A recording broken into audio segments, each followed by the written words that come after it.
Сегодня задержан Фахриддин Мирзамуратов. Это обычный мигрант, который в поисках лучшей жизни приехал в Россию из Таджикистана. Работал на стройках и даже получил гражданство нашей страны. Но в какой-то момент почувствовал призвание к блогосфере. Но вместо уважения и благодарности к новой родине в своих публикациях стал размещать фейковые новости, оскорблять россиян и призывать подписчиков таких же мигрантов, как он, к беспорядкам. Чем он пугал своих земляков, выяснил Илья Ушенин. Чтобы задержать подозреваемого, бойцам СОБРа не пришлось долго кружить по району. Оказалось, что Фахриддин Мирзамуратов живет и работает по одному адресу. В магазине «Оптика» он торгует контрафактными очками, а за стеной ведет свой экстремистский блог.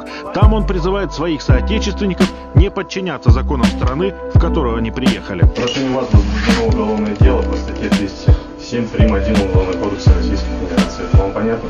Это распространение заведомо ложных сведений о значимой общественной информации. Видео, которое вызвало интерес силовиков, Фахриддин Мирзамуратов распространил в своем аккаунте совсем недавно. Обращение к землякам посмотрели несколько тысяч человек, и, судя по всему, многие прислушались.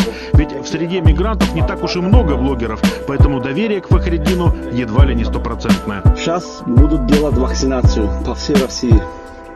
Всех нерусских будут делать уничтожение. Поэтому, если вам придут, даже деньги дадут, с работы уволят, что хотят, пусть делают, только вы не соглашайтесь ни на какую вакцинацию. Потому что этим вакцинациям вам сделают вакцину, и ваш срок действия будет 3-6 месяцев. Байки про коварных врачей, судя по всему, что называется, зашли. И вот Фахриддин размещает у себя уже обращение одного из блогеров-иностранцев, который тоже якобы говорит только правду. Вот дядьку закрыли на карантин, 30 человек в общаге. Взяли у всех мазок. На третий день один умер.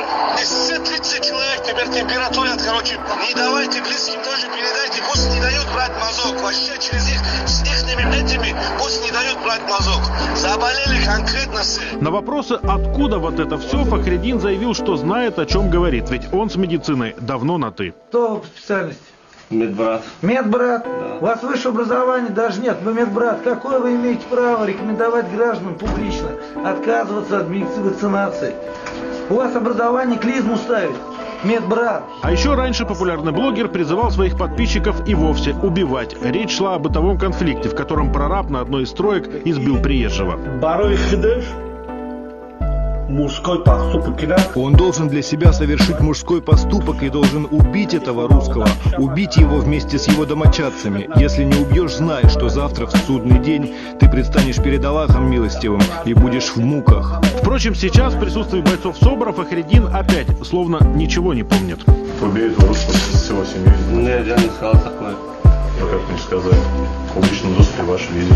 А ведь еще совсем недавно блогер «На чем свет» поносил тех самых силовиков, которые сегодня пришли к нему с визитом. В феврале во время рядовой проверки рядом с мечетью Фахриддин устроил скандал с ОМОНом. Уверял, что силовики не имеют права там находиться. Угрожал и провоцировал других на конфликт со стражами порядка. Через несколько часов после этого Мирзамуратов еще и записал отдельное обращение. Ведите себя как сотрудники полиции, а не как быдло. Вот так не делайте пальцы. Вы не имеете права без какой-либо причин спрашивать лично вот у меня документы. Тот ролик, как и ожидалось, набрал свои просмотры, а следователь — основания для возбуждения уголовного дела. Сейчас, после проведенного обыска, блогер продолжает говорить, но уже в здании отдела СК. Илья Ушенин, Дмитрий Сальников, телекомпания НТВ.